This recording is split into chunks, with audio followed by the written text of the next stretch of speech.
लोगों से इज्जतें तलाश करते हो तो वो क्या तुम्हें इज्जत देंगे? वो तो कल अच्छा कहते हैं, परसों बुरा कहने लग जाते हैं। लोगों के सामने गुड बुक में आना चाहोगे तो वो तो सवेरे तुम्हारे बारे में कुछ कहेंगे, शाम कुछ और कहेंगे। अपनी रूहानी जिंदगी आबाद करें, अपने मुसल्ले को वक्त दें और दुनिया से छुप कर, इस मोबाइल को बंद करके और अपने आप से भी छुप के और तन्हा होके छुपा के सारा कुछ अपने आंसू अपने रब की बारगाह में पेश करें, उसके हुजूर हाजिरी दें। सुनो ना तिरमिज़ी की हदीस और इसे याद रखना।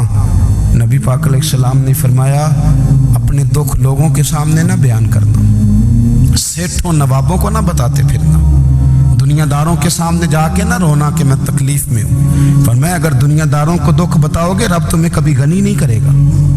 और लोग हैं कि उल्टा मजाक उड़ाएंगे। आपकी जिससे बड़ी पक्की यारी है ना, पक्की, वो तब तक पक्की है जब तक आपने 50,000 मांगा नहीं। और जिस वक्त आपने कह दिया कि मैं मजबूर हूं मेरी मदद कर, तो फिर खत्म हो गई दोस्ती। लोगों की ताल्लुकात आपके साथ तब तक हैं जब तक आप उनसे कोई जरूरत वाबस्ता नहीं करते। करीम महबूब फरमाने लगे, बंदों के सामने दुख ना बयान करना, अल्लाह तुझे कभी गनी नहीं करेगा।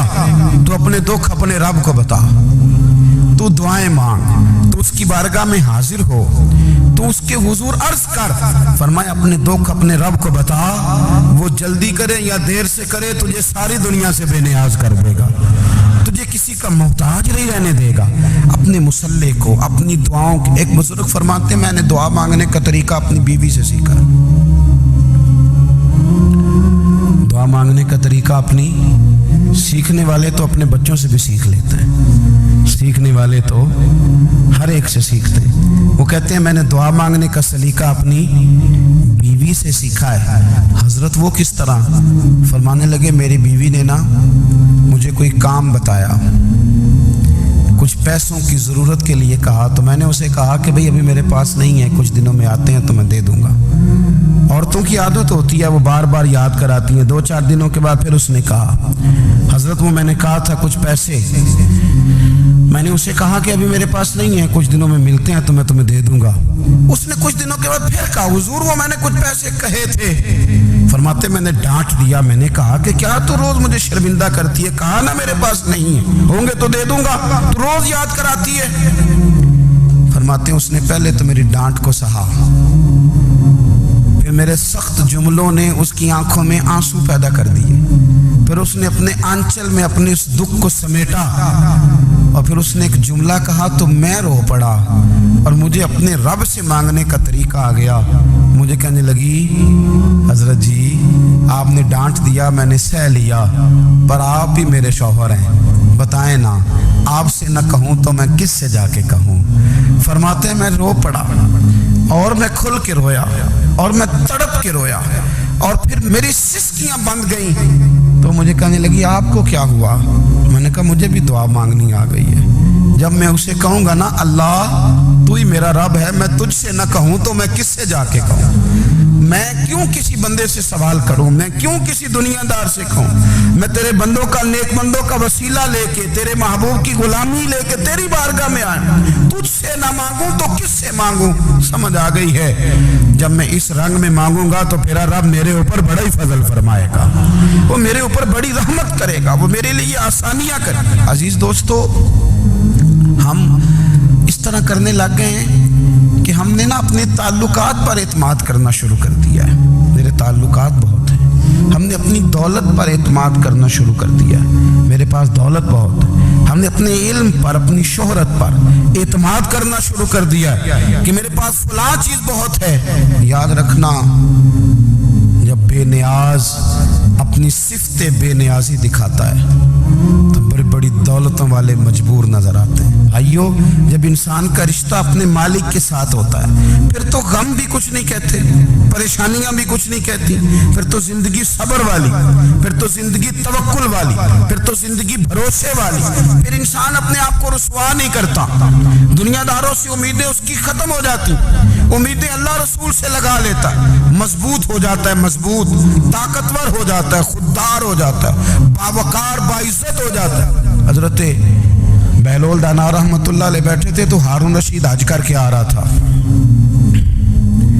तो तो रास्ते में हजरत शेख से मुलाकात हो गई तो अस्सलामु अलैकुम के बाद कहने लगा, हुजूर कोई हुक्म हो तो बताइएगा। तो हजरत बहलोल दाना फरमाने लगे, तेरा रब कौन है? उसने कहा अल्लाह। तो फरमाया मेरा कौन है?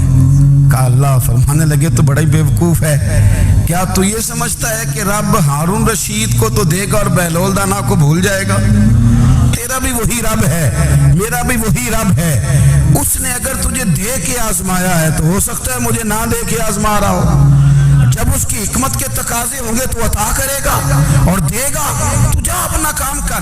भाई अपनी रूहानी जिंदगी, अपनी इबादत, अपने वज़ाइफ, अपने रोजमर्रा के मामलात, अपनी दुआएं, अपना इस्तिग़फ़ार। देखो कोई मुश्किल काम तो नहीं, 2 रुकू हैं सूरह वाक़िया की, अगर रात को पढ़ ली जाए तो। मैं किस तरह ये बात बयान करूं कि तवीज़ बांटना आसान है और वजीफा बताना मुश्किल है। सारा दिन तवीज़ बांटें तो लोग लेने को तैयार हैं, और अगर आप वजीफा बताएं तो कहते हैं तो मुश्किल काम है। ओ खुदा के बंदे, अगर आपका ताल्लुक कुरान पाक के साथ मजबूत हो, कुरान पाक के साथ अगर आपका रिश्ता हो, लोग सिफारिशें ढूंढते हैं ना दुनिया में, कोई ताल्लुक मिल जाए तो मेरा काम हो जाए। दुनिया में इतना मुश्किल मामला है, आखिरत में मुझे बताइएगा कितना मुश्किल मामला होगा। मेरे नबी पाक सल्लल्लाहु ताला अलैहि वसल्लम ने फरमाया, जो लोग सूरह मुल्क पढ़ा करते थे ना, सूरह मुल्क, ये सूरत मुल्क क़यामत में उनकी सिफारिश करेगी और इस तरह करेगी कि कहेगी, ए अल्लाह यहाँ इस बंदे को जन्नत में दाखिल कर दे या मुझे कुरान पाक से अलहदा कर दे। तो रब फरमाएगा, जा इसका दामन थाम के इसे जन्नत तक पहुंचाया। आप बात को समझे, जब आपके ताल्लुकात अपने मामलात के साथ मजबूत होंगे, ये नबी करीम ने वादा किया है कि तू सूरत वाक़िया पढ़, तेरे घर में फाका नहीं आएगा। हज़रत अब्दुल्ला इब्न मसूद रदी अल्लाह ताला अन्हु बीमार थे तो हज़रत उस्मान गनी रदी अल्लाह ताला अन्हु तीमारदारी के लिए तशरीफ़ ले गए और जा कर के कहा कि आप बड़े बीमार हैं, आपकी बेटियां ज़्यादा हैं, मैं चाहता हूँ कि ख़जाने में से कुछ मदद करूँ। तो सैयदना अब्दुल्ला इब्न मसूद रदी अल्लाह ताला अन्हु उठ के बैठ गए और कहने लगे, अमीरुल मोमिनीन, अल्लाह आपको मेरी तरफ से, मेरी बेटियों की तरफ से बेहतर सिला दे।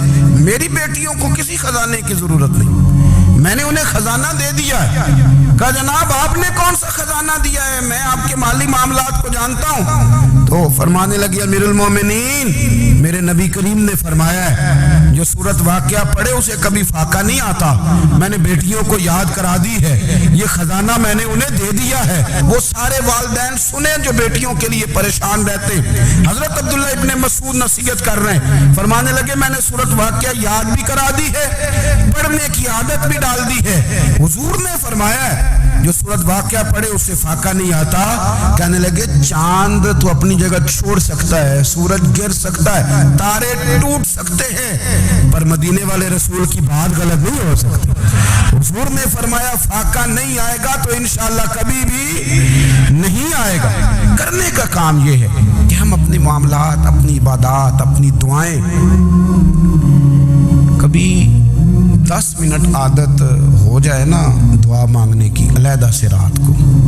हुजूर ने फरमाया, जो फ़र्ज नमाज के बाद दुआ मांगे अल्लाह उसकी कबूल कर लेता है। नबी पाक सल्लल्लाहु ताला अलैहि वसल्लम ने फरमाया, अल्लाह मुसाफिर की दुआ कबूल फरमाता है। हुजूर ने फरमाया, अल्लाह मजलूम की दुआ कबूल फरमाता है। हुजूर ने फरमाया, बीमार से दुआ कराओ, अल्लाह उसकी दुआ कबूल फरमाता है। मेरे नबी पाक ने फरमाया, माँ बाप जब भी औलाद के लिए हाथ उठाएं, वैसे तो बुल्ले शाह तो आसमानी उड़ दिए ही फड़ दें, जेड़ा घर बैठा उन्होंने फड़िया ही नहीं। हुजूर फरमाने लगे, माँ बाप जब भी औलाद के लिए दुआ फरमाए, अल्लाह उनकी दुआ को कबूल करता है। आप अपना ताल्लुक बनाएं, दुआ के साथ, इबादत के साथ, मुसल्ले के साथ रिश्ता बनाएं, इस्तिग़फ़ार पढ़ें। सलाहुद्दीन अय्यूबी सलेबी जंगों में थे, रात को मस्जिद अक्सा में नमाज पढ़ी तो परेशान थे। एक बुजुर्ग से मुलाकात हुई तो वो कहने लगे कि आप बड़े परेशान हैं। कहने लगे, हुजूर परेशान इसलिए हूँ कि पहले ही मुसलमान कमज़ोर है, अब मैंने सुना है दुश्मन का एक बहरी बेड़ा वो जंगी सामान से भरा हुआ आ रहा है, तो अब उनके पास और तलवारें और नेज़े आ जाएंगे, मुसलमानों के पास पहले ही वसाइल की कमी है, परेशान हो, किस तरह करके मुकाबला करेंगे। ये बात कहते ही सलाहुद्दीन अय्यूबी ने बुजुर्गों से कहा, हुजूर आप भी दुआ करना, दुआ की बड़ी ताकत है। मेरे नबी पाक ने फरमाया दुआ मोमिन का हथियार है। दुआ मोमिन का हुजूर ने फरमाया तकदीर को सिवाय दुआ के कोई चीज नहीं बदल सकती। दुआ मोमिन का हथियार है, ये काफिर के पास कोई नहीं, ये हथियार है मोमिन का। अल्लाह करे आपको समझ आए, फिर सुने, कई बार कह चुका हूं, ये हथियार है। काफिर के मुकाबले में जो तेरे पास सबसे बड़ा हथियार है वो दुआ है। दुआएं करानी छोड़ दी, करनी छोड़ दी, लेनी छोड़ दी।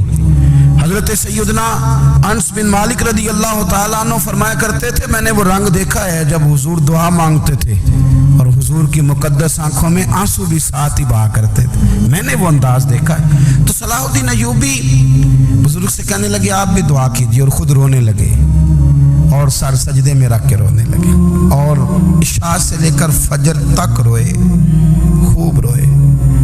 सुबह वो बुजुर्ग आए तो सलाहुद्दीन अय्यूबी का खूबसूरत और हंसता हुआ चेहरा देखा। कहने लगे आप बड़े खुश हैं, रात तो मैंने बड़े रोते हुए देखा था। तो कहने लगे हुजूर वो जो बहरी बेड़ा आ रहा था ना वो पानी में डूब गया है, अब वो नहीं आ रहा, अभी खबर आई है तो मैं बड़ा खुश हूँ। हुजूर कहने लगे उठ सीने से लग, और सोने के बाद वो बहरी बेड़ा पानी में नहीं डूबा, वो तेरे आंसुओं में डूब गया है। वो जो तू रात रोया है ना रब करीम की बारगाह में, तो वो डूब गया है। हजरत आयशा सिद्दीका रदी अल्लाह ताला अन्हा फरमाती हैं, एक औरत थी और उसे नबी पाक सल्लल्लाहु ताला अलैहि वसल्लम ने ना वो कलमा पढ़ के मुसलमान हुई, मदीना तैयबा आ गई। तो हुजूर ने मस्जिद नबवी शरीफ में उसके लिए मकान, एक सादा सा कमरा साथ मस्जिद के बनवा दिया, वहीं रहने लगी। अक्सर वो सैयदा तैयबा के पास आती तो हजरत आयशा सिद्दीका रदी अल्लाह ताला अन्हा फरमाती हैं वो बड़ी बातें सुनाती और आखिर में कहती वो हार वाला दिन भी बड़ा अजीब दिन था और मेरे रब की कुदरतों का दिन था, वो भी बड़ा अजीब दिन था। सैयदा आयशा सिद्दीका रदी अल्लाह ताला अन्हा एक दिन फरमाने लगी कि तू हार वाले दिन का बड़ा जिक्र करती है, वो क्या दिन था? तो खातून कहने लगी अम्मा जी वो दिन था जब मेरे रब पर भरोसा और मजबूत हो गया, जिस दिन मेरा अपने रब पर तवक्कुल और बढ़ा, मेरे ईमान में यकीन में और पुख्तगी आई। कहने लगी मैं एक घर की कनीज थी, नौकरानी थी, उस घर में एक बच्ची थी जिसके पास सोने चांदी हीरे जवाहरात का हार था। उस जमाने में ना चमड़े के ऊपर लोग हीरे जवाहरात लगाते थे, कई दफा सुर्ख रंग के चमड़े पे लगाए जाते थे। वो बच्ची पहनती थी तो कहती हूँ बच्ची के उसने उतार के रखा या उससे गिरा वो हार तो चील उसे उठा के ले गई गोश्त समझ के और मेरे सामने उठा के ले गई। घर वालों ने मुझसे पूछा, ये बुखारी में मौजूद है, घर वालों ने पूछा मुझसे कि वो हार कहाँ है, तो मैंने कहा चील उठा के ले गई। घर में कुछ चोरी हो जाए तो सबसे पहला इल्ज़ाम किस पे लगता है? मुलाजिमीन पे। कहते उन्होंने मुझे बड़ा मारा, बड़ी तकलीफ थी, हत्ता कि मेरी शर्मगाह तक की तलाशी, मेरी इज्जत इतनी खराब की मैं बता नहीं सकती। मैंने अपनी ज़िंदगी में एक वाक़या देखा, एक अमीर घर में चोरी हो गई, मुलाजिम को इतना मारा कि वो चारपाई पे पड़ गया। पुलिस वालों से इतनी मार पड़वाई गई कि वो बेचारा चारपाई पे पड़ गया और फिर वो इतना बीमार हुआ और कुछ दिनों के बाद पता चल गया कि चोर तो अपना बेटा है उनका। फिर उसका इंतकाल हो गया। अब वो सेठ साहब और घर वाले आके ना मरने वाले के कान में माफिया मांग रहे हैं, कान में। तो मैंने उनसे फिर कहा था कि ये तो अब चला गया है, तुम्हारा जोर चलता था ना तो तुमने कानून खरीदा और तुमने इसे जितना हो सका तुमने इसे मार पड़वाई। तुम्हारे पास जो अदालतें थी तुमने वहां कार्रवाई की, अब एक अदालत क़यामत के दिन लगेगी। ये कमजोर था ना, कुछ कर नहीं सका। मेरे नबी पाक सल्लल्लाहु अलैहि वसल्लम ने फरमाया सुन लो, अगर सींग वाली बकरी ने बगैर सींग वाली बकरी को तकलीफ दी होगी ना तो क़यामत के दिन उसे भी बदला देना पड़ेगा कि तेरे पास सींग थे और तूने इसे मारा था। वो खातून अर्ज करती है सैयदा आयशा की खिदमत में कि मुझे बड़ा मारा, मुझे तकलीफ दी। मैं कह रही थी कि मेरे सामने चील ले गई है, पर वो नहीं मान रहे थे। अम्मा जी उन्होंने मुझे बड़ा मारा। हजरत आयशा सिद्दीका कहती हैं फिर क्या हुआ? कहने लगी अम्मा जी जब कोई मेरा मददगार ना रहा, मुझे तकलीफ दे रहे थे, रुसवा कर रहे थे, तो मैंने अपने रब से मदद चाही, मेरे रब की तरफ मैंने तवज्जो की। मैंने कहा मालिक अब तू ही मेरा मददगार है। कहती है वो मुझे मार रहे थे तो वो चील जो हार ले गई थी वही लेके वापस आ गई, और हमारे सरों के करीब ला के उसने जब उस हार को फेंका, वो मुझे छोड़ के साइड पे हुए। वो मेरी बेगुनाही जान गए, लेकिन आपको बताऊं उस दिन से मेरा अपने रब पर यकीन और बढ़ गया। मुझे समझ आ गई कि जब इंसान पूरा टूट जाता है और जब कोई चारों जानिब उसका मददगार नहीं होता, तो रब तो होता है ना, अल्लाह तो उसका मददगार होता है ना, वो तो फिर अपने उस बंदे की मदद करता है ना, फिर वो तो तवानाई देता है ना, वो तन्हा नहीं छोड़ता, वो तो आंसुओं वालों के आंसुओं पे बड़ा करम फरमाता है, वो तो कसम पुरसी में आ जाता है, उसकी रहमत बढ़ के इस्तकबाल कर लेती। ओ मेरी मिल्लत के जवानों, मज़ा नहीं आ जाता जब सारी दुनिया सोई हो, सारी दुनिया, और बिस्तर भी गर्म हो और नींद भी पूरा गलबा कर रही हो, और अचानक घंटी बजे दिमाग में, आंख खुले, घड़ी पे नजर पड़े 3:30-4 बजे का पैगाम घड़ी बताए, और कोई चढ़ती जवानी वाला उठ के वुजू करे, और जब वो मुसल्ला खोल के बिछाए तो मदीने वाले महबूब कहते हैं कि हर नमाज पे रब सवाब देता है, और जो उठ के तहज्जुद की नमाज पढ़े उसे देख के तो रब मुस्कुराता है। जो उसकी शान के लायक है, जो उसकी शान के लायक, वो मुस्कुराता है, खुश होता है कि मेरा बंदा तहज्जुद में उठ गया, वो मुस्कुराता है। काश हमारी सुबहें कभी अपने मालिक के नाम हो जाएं, काश के सुबह। हजरत अबुल हसन रहमतुल्लाह ताला अलैह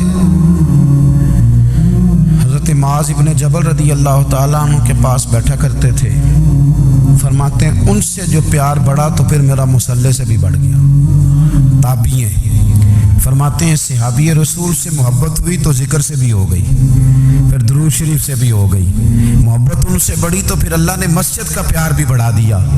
आप फरमाते हैं कि मेरी हर वक्त तबीयत चाहती थी कि बस अल्लाह अल्लाह करूं, बस अल्लाह अल्लाह करूं, बस ना मैं ज़रा थोड़ी जान छुड़ाऊं लोगों से, कुछ 10 मिनट मिले तो मैं कुछ 4 नफल पढ़ लूँ, मैं थोड़ा सा ना बचूं लोगों से, और मुझे तस्बीह मिले तो मैं ना कुछ 400-500 दफा इस्तिगफार पढ़ूं, सुभान अल्लाह, अल्हम्दुलिल्लाह, अल्लाहु अकबर, ला हौला वला कुव्वता इल्ला बिल्लाह, मैं ना तस्बीहात पढ़ूं।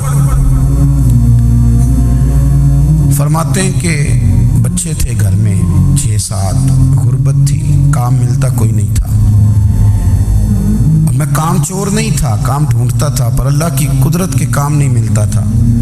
फरमाते हैं कि मैंने एक दिन अपनी अहलिया से कहा कि आज मैं फिर जाता हूँ काम ढूंढने, तो मेरी बीवी बड़ी फरमा बरदार थी, पर उस दिन ना गुर्बत के हाथों तंग आके कहने लगी, आज नाना कोई तो चीज़ लेके आया, तो मुझसे बच्चों की भूख नहीं देखी जाती है, सब रोगां दा रोग मुहम्मद जिसदा नाम गरीबी, कंड बुला के लंघ जाते नहीं दोस्त यार करीबी, तो आज ना कुछ लेके आया तो मैं बच्चे लेके लेके चली जाऊंगी। शेख फरमाते हैं कि मैं बड़ा परेशान घर से निकला, पर मैंने सुबह से लेके जोर तक काम ढूंढा, काम मिला कोई नहीं, तो मेरे दिल में ख्याल आया चलो काम नहीं मिलता तो अल्लाह अल्लाह तो करे ना, चलो बंदों की मजदूरी नहीं मिलती तो रब करीम की इबादत ही करते हैं। फरमाते हैं कि मैंने ना फुरात के पानी से वुजू किया, नहर के, शदीद धूप थी, साथ रेत थी और रेत तप रही थी, मैंने अपना रुमाल वहीं मुसल्ला के तौर पर बिछा लिया, और फरमाते हैं कि जोर से लेकर असर तक नमाज पढ़ी, धूप भी पूरे जोर पे, पर मेरे सजदे का ज़ौक़ भी पूरे जोर पे। फरमाते हैं सूरज भी चमक रहा है और रब की इबादत का ज़ौक़ भी पूरे जोर पे, मैं सजदा करूं तो फिर मेरा उठाने को जी ना चाहे। मेरे उस्ताद लिखा करते थे, ये उनका शेर है, वो कहा करते थे मुझे सोज दे, मुझे साज दे, और मुझे नीम शब का न्याज दे, दमे सजदा खुद को मैं तोड़ दूं, मुझे ऐसा ज़ौक़ नमाज दे, और मैं तेरी बहार का फूल हूँ, मैं खिला भी हूँ तो तेरे लिए, मुझे मेरी शाख से तोड़ ले, मुझे अपनी जुल्फ का नाज दे। भाई फरमाते हैं कि असर तक मैंने नफल पढ़े, दिल ढलने लगा, असर की नमाज पढ़ी और मैं वहां से चला।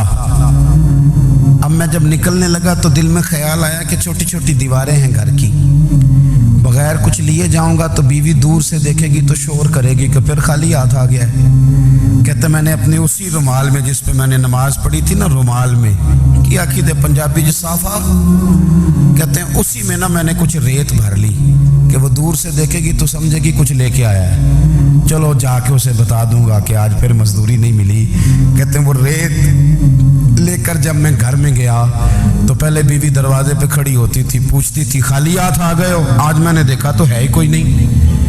फरमाते हैं मैं अंदर दाखिल हुआ, सलाम लिए, कोने में मैंने वो रुमाल रख दिया और मैंने आवाज दी कि भली मानस कहाँ हो? तो वो कहने लगी आप मुंह हाथ धो ले, मैं रोटी लेके आई। मैंने कहा रोटी कहाँ से आ गई? यहाँ तो कई दिनों के फाके, तो कई दिनों की गुर्बत है, यहाँ तो इस घर में तो फकीरी है। फरमाते हैं कि वो रोटी लेके आई और उस वक़्त की जो मौजूदा नेमतें थी, समझ ले सलाद, अचार, हर चीज़ साथ लाई। मैंने कहा कि बच्चे कहाँ गए? कहने लगी वो खाना खा के खेलने गए, आप खाना खा लें आ जाते। खाना उसने चुन दिया। मैंने हैरत अंगेज लहजे में सारी नेमतें अपने दस्तरखान पे देख करके बीवी से पूछा ये कहाँ से आया खाना? बच्चों को तूने कहां से खाना खिलाया? ये सारा कुछ कैसा है? तो कहने लगी पता नहीं आज आप किस करीम की मजदूरी करने चले गए थे, पता नहीं किस करीम की। मेरे घर में तो इतनी नेमतें आई हैं कि मुझसे संभाली नहीं जा रही। इतना अनाज है, इतना गंदुम है, किस करीम के दरवाजे आज चले गए थे? ये कहते कहते वो उठी और उठ करके कहने लगी पहले बड़ा कुछ आया था, अब क्या ले आए हो? और जा करके ना उसने वो रेत वाला रुमाल खोला। कहने लगे मैं तो लेके आया था रेत, तो मेरे रब ने उसे भी सोने और हीरे बना दिया था। जब आपकी तवज्जो अल्लाह की जानी, मेरे नबी पाक सल्लल्लाहु ताला अलैहि वसल्लम ने फरमाया हर चीज अपने रब से मांग, हर चीज मांग, हर चीज मांग। या रसूलल्लाह क्या कुछ? मेरे महबूब ने फरमाया तेरे घर में नमक भी खत्म हो जाए तो वो भी अपने रब से मांगा कर।